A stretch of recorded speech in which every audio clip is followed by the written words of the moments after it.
Welcome to Stretford, Paddock. My name is Joe. That is Scotty. How are you doing? I'm very good, thank you very much. I'm very well. I'm so pleased. You're sorry, yeah.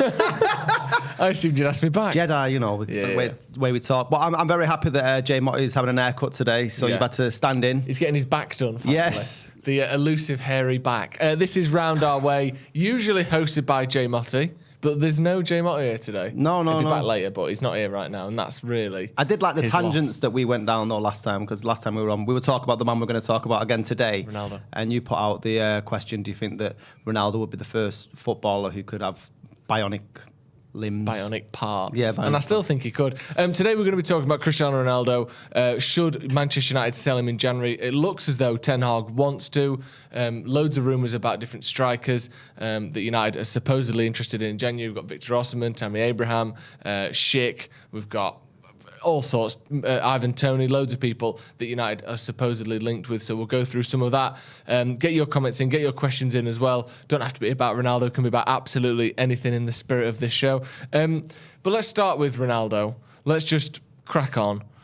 Cristiano Ronaldo, since he hadn't walked off against Tottenham the last time we spoke, No, he was just going through poor form. Yep. Since then, he's refused to come on as a sub, been suspended for a week by United, has come back for this game tomorrow. He's back in the squad, back available. Is it game over at United for Ronaldo? Obviously, he's allowed back in the squad. Theoretically, he's served his time almost, but you can't forget what's happened now, can you? No, not at all. And I think that had we had any of the striking options up front, had Martial not been as injury prone as he has been this season, and I don't think that we'll probably see Ronaldo in a United shirt again.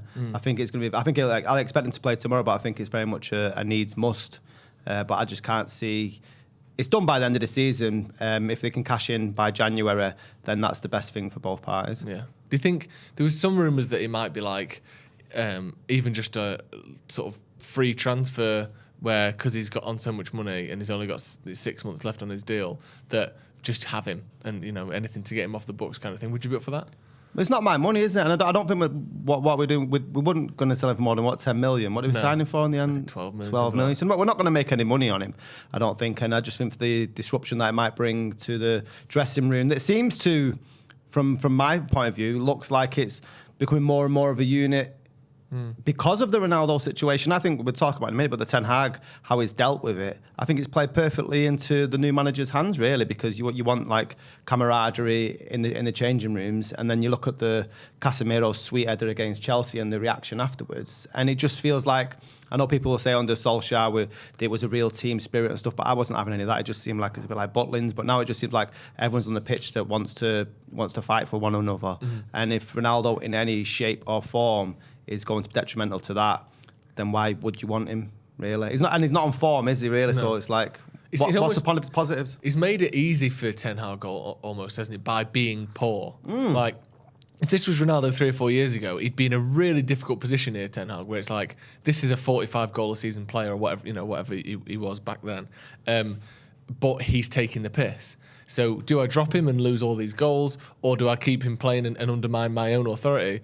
Ronaldo's not scoring, and he's still taking the mick. It's like, I was thinking before, it's almost like the perfect situation for Ten Hag, because he gets to stamp his authority on the squad, show that he's willing to drop a big name in Ronaldo, but he doesn't have the risk of losing 40 goals a season, because, you know, Ronaldo in current form would be lucky to get half of that. So it's almost like this perfect storm of Ten Hag asserting himself on the team and everyone going, oh shit, he's dropped Ronaldo, but doesn't really have to worry about, you know, the sort of on the pitch ramifications of it. Yeah, I mean, you don't even need to look back 3-4 years ago. Ronaldo was our leading goal scorer last season. I don't think this decision's as easy if it was last year if Ronaldo had stormed off. I don't think Solskjaer makes this decision, and I think it is testament to Ten Hag's character, and it's something that I found really encouraging about Ten Hag at the moment, is that he doesn't play people based on their names. It's very much based on their performances to date. So he'll drop anybody, and Ronaldo, you know, is a fine example of that. Do you think he's handled this the right way then, Ten Hag? Yeah, perfect. What's the other way of handling it? I suppose the other way of handling it would be to deny that he'd walked off, or deny that he'd refused to come on. He could have come up with some sort of, you know, there was an emergency, or he just nipped off early, or he had a massage or something. He could have tried to kind of cover it up to protect Ronaldo. He was very honest about it, wasn't he? Yeah, but I mean, that would have been to his own downfall, really, because these things get out. There's no way like he could have said he had a stomachache and then when he walked off, and that's why he went off. But yeah, I think he's played a blinder, and Ronaldo's played it pretty much straight into Ten Hag's arms. It'd just be interesting when it comes to January. I think we got 3 or 4 games left now before the World Cup. Yeah, the last game's on the 13th of November against Fulham. Yeah, I think there's 4 games before then. So, like I said, if Martial's fit or we had any other alternative up front, then I don't think we'd see Ronaldo in a United shirt again.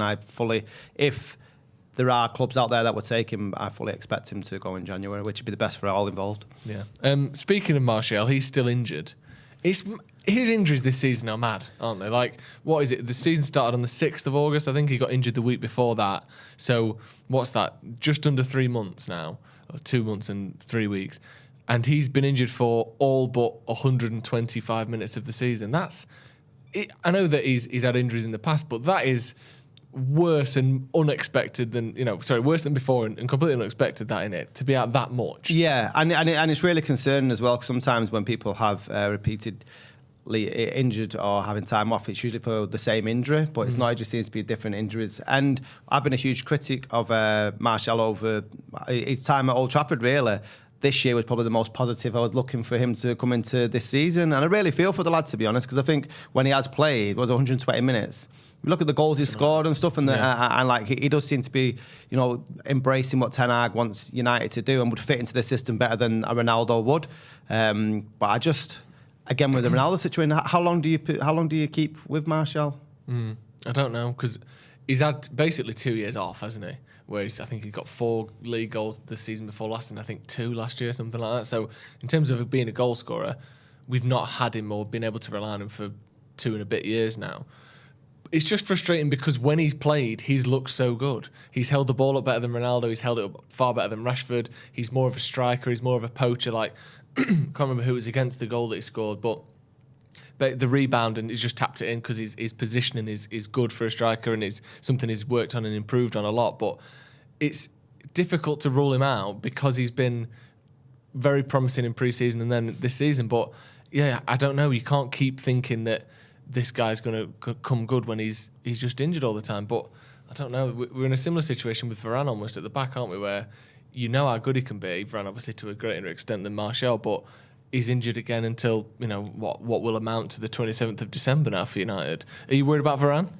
More so than I am Martial and Rashford, because I think Varane alongside Martinez, and then with the addition of Casemiro in front of them, I just think that United have looked like the most stable-ish unit that they have at the back for a long, long time. And I think a lot of that sort of bred the form that we've been on, minus the City game. So yeah, I'm hugely worried about that. I think Maguire's back in training, may actually feature tomorrow night, but he just doesn't have that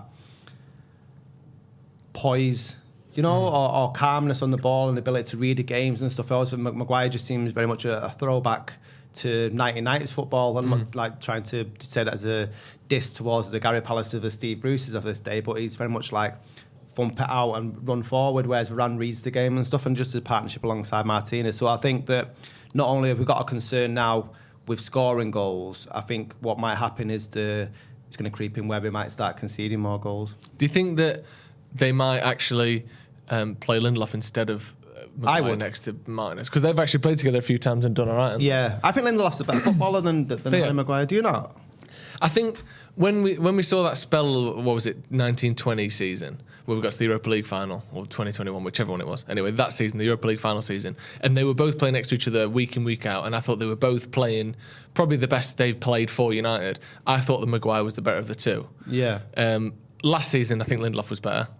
I think Maguire was awful. And Lindelof had some bad games, but I thought last season Lindelof was definitely better. But I think at their best, when we've seen them both at their best, I think Maguire's slightly better. The way I look at it now, if we are replacing Varane in this central defence, is that on form, I think Maguire's baseline is lower than Lindelof. Yeah. Given his form and his mentality and everything that's been through this year in terms of like getting abuse on social media, I think that it's going to take a longer time for him to get back up to the levels that you were alluding to there. Whereas I think Lindelof comes off the bench and joins Martinez, and it's a partnership that's already been played before. Yeah, he seems like Maguire can be better when he's at his best, but when he's at his worst, he's worse than Lindelof at his worst. Yeah, the extremes. Maguire's like got this much room, and Lindelof's got this much. but he's always in this, like, he's Yeah. never dropping anything worse than a 5 out of 10 Lindelof, whereas Maguire can give you a 2 out of 10 at times. Yeah, I think when Maguire has a bad game, it's usually one mistake in the first 10 minutes, and then it's such a calamity. Spirals. Yeah, drastically. Yeah, it's bad. Ten Hag has been talking about Cristiano Ronaldo, and he said that, yes, Cristiano will be in the squad tomorrow. It's not difficult, but I think we said everything and we answered all the questions. He was out for one game. He's back in the squad as usual. There was a lot of talk, actually, just to go back to Ronaldo for a minute, that he wouldn't ever play again for United and that he should be dropped and just, play in the reserves and all that. Do you think one game is enough punishment? Do you think that's a fair response to what happened? I think that Ten Hag seems like a man that had already set out the principles, what would happen if you made that error of judgment to walk off. He said that he allowed the mistake that happened in the summer against Rayo Vallecano, is it? Yeah. Is that pronounced it? Yeah. And he gave all the players that left early a warning that if it happens again, then they'll miss a game. So if he set that out before, then he has to follow it through. And he just seems quite a principled man, sets everything out, and then he's got to follow through in any sort of punishments that he said that will be the hand. And it's interesting, isn't it, that people describe him as being like strict or like a disciplinarian or whatever, when really, in any other job, you'd be getting a written warning for that, or certainly a verbal warning for just walking off. You might even just get sacked on the spot. I've walked out of jobs and never allowed back in the building. Yeah, exactly. I was carrying a laptop. Yeah, that's fair enough. I've come back. Where's the laptop? Yeah. Don't worry about the laptop. Yeah. I've come back to work, and that's all that. He can't sack me for that. I only left early. Yeah, you nicked a 600 quid laptop of us. But I think that is important. That, like, even if he's seen as a disciplinarian, he's not being that harsh, really, is he? I think that he's because of his personality. I think that's how the British press. And I think I myself has been guilty of it. That's how we sort of received that, the accent sometimes and the mannerisms. I think last time we were on and he was thanking Pep Guardiola for giving them an arse kicking. And then a lot of people in the comments afterwards, and thank you for correcting us, were just saying it's just the Dutch sense of humour is being sarcastic, which sometimes gets lost in translation, which is fair enough. I don't see him as a massive disciplinarian. I just think his principles. You know what I mean? I just think he follows through on everything that he says he's going to do. Whereas I think, like, I hate to compare to Solskjaer, but he was very much sort of a lot flakier in that sense. Do you think? I think he would be more likely to sort of try and sweep it all under the rug, and it was quite sort of happy families with Solskjaer, wasn't it? Where no matter what, from the outside looking in, it always looks like everything's rosy, and obviously it can't have been all the time. But I think some of that was a credit to Solskjaer. I think that was one of the things that made him be somewhat successful. I know he didn't win a trophy, but decent results and getting to finals and finishing third and second, which is the most consistent finishes any manager's had since Solskjaer, since Fergie, even though he didn't win any trophies, which obviously isn't very good. To keep the team somewhat happy for 2 years, which he did, I think that was actually a good thing. But in the end, if you want to go to that top level, you've got to be more than just, I'll protect you at all costs. Yeah, and not forget these players were coming off the back of a Jose Mourinho tenure. So it's like if you had a really bad teacher at school, he just we said, you're getting detention all the time. And then you had a supply teacher in the next week, and we all know how supply teacher, It's fun, though, isn't it? Yeah, it's a lot of fun, and that's what it seemed like, but the performances on the pitch dictated. Yeah, definitely. Just a couple more quotes from Ten Hag then. He said that you don't have to ask more questions because we will not answer anymore. So all the questions, I think, are everything we explained, and we have to focus on the game tomorrow. We have an important game because we want to be number one in the group. I don't have to do it anymore. It's done. He's back. Focus on the game. That's important that Cristiano Ronaldo is involved in the squad tomorrow. I do like that he's not allowing for this kind of ongoing story around Cristiano Ronaldo. It ends now, that he's back in the squad tomorrow. I've said what I've got to say, and that's it. I think he handles the press well generally. Yeah, I think the worst thing to come out of this Ronaldo situation is that it actually took the spotlight off what was arguably Manchester United's best performance post-Ferguson, and a lot of people are saying that it was definitely up there if it wasn't that, and all everyone was talking about afterwards was the Ronaldo situation, which is wrong, really. And I think that I always wonder how does that come across in the dressing room? When you just perform like that and yet no one's talking about how good you are. Because I'm not having it that players don't check media and sort of see their reviews and stuff. But the back page is all the pundits were just talking about a player that didn't even get onto the pitch. That was the only downside that I think. I think Ten Hag did it perfectly. We'll wait to see if Ronaldo goes in the the winter. But tomorrow night I think Ronaldo will start. Do you think, is there anyone in particular that you would like to come in to replace Ronaldo? It's difficult, isn't it? Because it's the winter transfer window as well. So you're not too sure how many. I know we're linked with every player under the sun as usual. A lot of people are talking about Tammy Abraham. I can't see Jose Mourinho letting him go in January. I think the World Cup may throw up some names, as it always does. And every World Cup, there's always some player that'll shine. Yeah. The issue is, are Manchester United going to put any more money forward to invest in a striker? I read today that Arteta's getting a 50 million war chest. I'm not too sure much a war chest. 50, I don't know 50, what war 50, you can fight for 50 million. Maybe in the sort of the 14th century. War of the Roses. 50 million might have been enough to get you somewhere in the Battle of Hastings. But now, 50 million don't even get you a drone. But 50 million more than United might spend in January. Yeah. And that's concerning when you're looking at the race for the top four. Yeah. We've got a few questions. We've got a few super chats. Reese says, Scotty, where is JJ Shades? What's JJ Shades? I have no idea who's JJ Shades. Where's JJ Shades? I have no idea. And B, Tory hating? Where is it? My Tory hating? What's the well, I can't hate on any political party. Well, you can, but you have to hate on all the rest as well. Yeah, and there's a lot of them out there. That's true. Witterbird says, does Maguire make you feel stressed or have you a fresh start mentally? Stressed. Does he? Does he not you? I just when I see his name when I see his name on the starting lineup, I do get like a little bit of fear that we're going to concede today, and then I get the opposite when I see Varane Martinez. This is the first time I can see lineups and go like, I don't think they'll concede today, and I've not been able to say that in the past, and that's when Maguire's been in the centre defence. Yeah, it is hard. When I see Maguire's name in like a news article, I get scared because I think it's either going to be something he said, something someone said about him, something Twitter has said about him. At the minute, there's just no good news around Maguire, is there? I'd like that to go away. I'd like him to be like a valuable option for Man United when Varane gets injured or whatever. I'd love him to get back to where he was a couple of years ago. I just don't know if he possibly can now. Do you think he goes to the World Cup? I mean, is that even but he's not playing for Manchester United.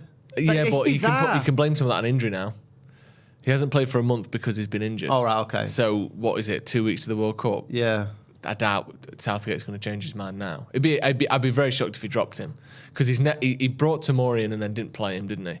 And Stones and Stones and Maguire have basically started every sort of competitive game for England for the last 2 years. Yeah. So if he all of a sudden changed it, I think Southgate would be like on the cusp of getting sacked. I think he is anyway, really, isn't he? Yeah. If it went wrong, then. Yeah, I mean, yeah. I don't think England have got any chance of winning the World Cup out in Qatar, but if Maguire has a disastrous campaign and England play badly and he makes a few mistakes, and then United have got to take him back in January. It's going to be tough, isn't it? Because all evidence suggests England will be shit in this World Cup. They've been awful since the Euros, basically, aren't they? And then that is obviously going to get blamed on the people who do play, especially Maguire, who is already getting turned on by England fans. I think it could be an absolute disaster in this World Cup, which I hope it isn't. Clayton M says, for the first time in 3 years, we're all excited for the match. Who goes or comes in, I don't care. If Ten Hag approves it, his bar is set so high, how could we question him? Love the channel. You boys do the hard yards. Thank you very much, Clayton. It is nice to look forward to watching Man United, isn't it? Like you said, I think we might get a clean sheet today or whatever. We've got like systems and players where you can actually be optimistic going into games. Yeah, optimism was left wanting last season, pretty much throughout. I think we had that half against Crystal Palace under Ralph Rangnick where the players understood gegenpressing and then just completely forgot about it and thought, this is too much like hard work, I'm not doing this. But yeah, now there is a massive sense of optimism throughout Old Trafford, and anyone who's been there this season, every game pretty much has just been bouncing, and everyone's in a hell of a lot of better mood going to the ground and stuff, and I think it breeds confidence to the players as well, because obviously they hear it on the pitch as well when fans are yelling how bad they're playing and stuff. So I just think it just seems like such a happier place. Yeah, it does. Reese says, it was the Jamie Jackson shades from yesterday. Jamie Jackson's on the channel. What about those shades? No. You're not having them? He's not a rock star, is he? He's a journalist. He's certainly a journalist. Well, he's not Hunter S. Thompson.